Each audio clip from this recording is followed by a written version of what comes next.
Comment obtenir la rupture conventionnelle pour se lancer en freelance? Tout d'abord, la rupture conventionnelle, c'est un mode de rupture de contrat du CDI qui permet d'un commun accord de mettre fin au contrat de travail liant un salarié et son employeur. La procédure de rupture conventionnelle elle est encadrée par 2 articles du Code du travail. Maintenant, il faut savoir pourquoi les entreprises vont vous refuser très probablement la demande d'une rupture conventionnelle. Déjà, l'employeur il a souvent l'impression d'accorder une faveur au salarié en acceptant de signer une rupture conventionnelle, car le salarié va bénéficier du chômage, contrairement à une démission où, quand on démissionne, on n'a rien du tout. Les éléments qui peuvent être considérés comme bloquants pour l'employeur sont notamment le coût, puisqu'il y a des indemnités spécifiques à la rupture conventionnelle qui sont chargées à 30% pour l'employeur, et le fait de créer un précédent. Vous allez peut-être entendre comme discours, écoute, si on te l'accepte à toi, la rupture conventionnelle, on va devoir l'accepter à tout le monde.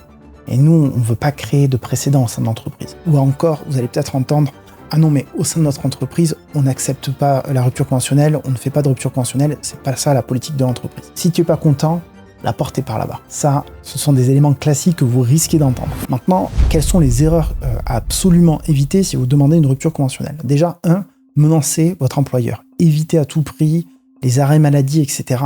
Alors, dans certains cas, ça peut marcher, mais c'est vraiment un double tranchant, et c'est vraiment pas quelque chose que je vous recommande, en tout cas, certainement pas au début de la relation. Ensuite, une erreur à faire, c'est de demander la rupture conventionnelle par écrit, par mail tout de suite, avant de s'être mis d'accord sur les différents éléments de comment vont se structurer cette rupture conventionnelle, comment est-ce qu'on va partir, dans quel délai, etc. Souvent, c'est un piège que tend l'employeur, et particulièrement les RH, qui, soit dit en passant, ne sont pas du tout vos amis, donc ne leur parlez pas de votre projet de vous lancer en freelance ou RH, ça va se retourner contre vous, ils travaillent pas pour vous, les RH, ils travaillent pour l'employeur, c'est pas vous qui payez leur salaire à la fin du mois, et souvent, ils vont vous piéger, ils vont vous dire, ah ben, envoie-nous une demande de rupture conventionnelle par email, on va voir ce qu'on peut faire, c'est possible, etc. Et avant même que vous ayez entendu sur les différents éléments. Et ensuite, ils vont vous envoyer une réponse comme quoi elle est refusée. Et là, vous allez tomber un petit peu de votre chaise, vous allez dire « Ah, mais je comprends pas, etc. » Mais en fait, c'est un piège depuis le début, puisque maintenant, si vous êtes moins engagé, etc., ou même, ils peuvent potentiellement essayer de se débarrasser de vous en vous disant « Ben voilà, vos performances ne sont pas à la hauteur de ce qu'on attend de vous. » Et en fait, si elles ne sont pas à la hauteur, vos performances, ou c'est parce que ou la raison pour laquelle vous êtes moins engagé, c'est parce qu'on vous a refuser la rupture conventionnelle, et si derrière vous menacez d'aller au prud'homme par exemple, bah, ils auront une preuve qu'ils vous ont refusé la rupture co et ils diront bah, regardez, c'est de sa faute, et on lui a refusé la rupture conventionnelle et c'est pour ça qu'il agit ainsi. Donc ne parlez pas de votre souhait de partir en freelance, ne demandez pas la rupture conventionnelle par écrit, en tout cas pas tout de suite, sans avoir préalablement tâté le terrain, avoir eu des discussions à l'oral avec votre employeur, etc. Maintenant, quels sont les arguments à utiliser pour obtenir une rupture conventionnelle? Déjà, moi, l'argument qui a le mieux marché avec les participants de la formation que j'ai accompagné justement dans leur lancement en freelance, c'est de choisir une date de départ qui convient aux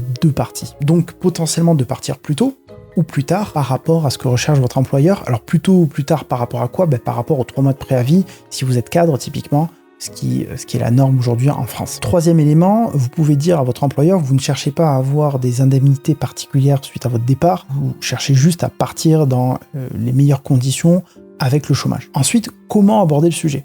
Généralement, il est préférable d'expliquer aux décideurs que vous ne souhaitez plus collaborer avec l'entreprise sans demander directement une rupture conventionnelle. Mentionnez juste que vous cherchez une solution de départ permettant de vous projeter sereinement dans l'avenir et de minimiser l'impact pour l'entreprise. Sous-entendu, vous ne voulez pas d'indemnité de départ. Si on vous demande quelle solution vous envisagez, rappelez que vous ignorez les autres modalités de départ, mais insistez sur le fait qu'une démission de votre part n'est pas une option viable car elle n'ouvre pas des droits au chômage. Que faire en cas de refus?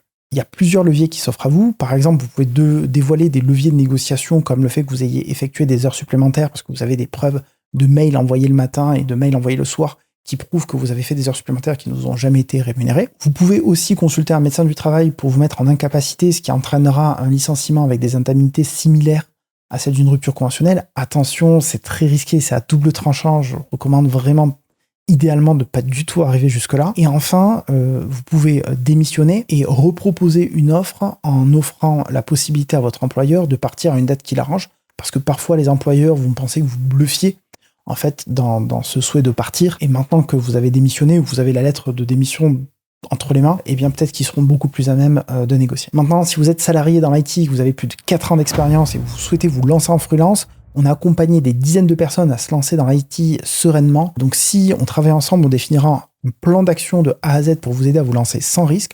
On vous le proposera même gratuitement dans le cadre d'un appel découverte. Vous aurez même accès à 2 masterclass pour obtenir la rupture conventionnelle, une de Pauline Jean-Noël qui est avocate au barreau de Lyon et une de Domiti Richemont qui est DRH.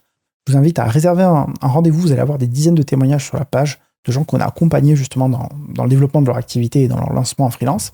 Donc si ça vous intéresse d'en savoir plus, je vous mets le lien en description et je vous dis peut-être à bientôt lors d'un appel découverte. Sinon, je vous retrouve pour la prochaine vidéo. Ciao!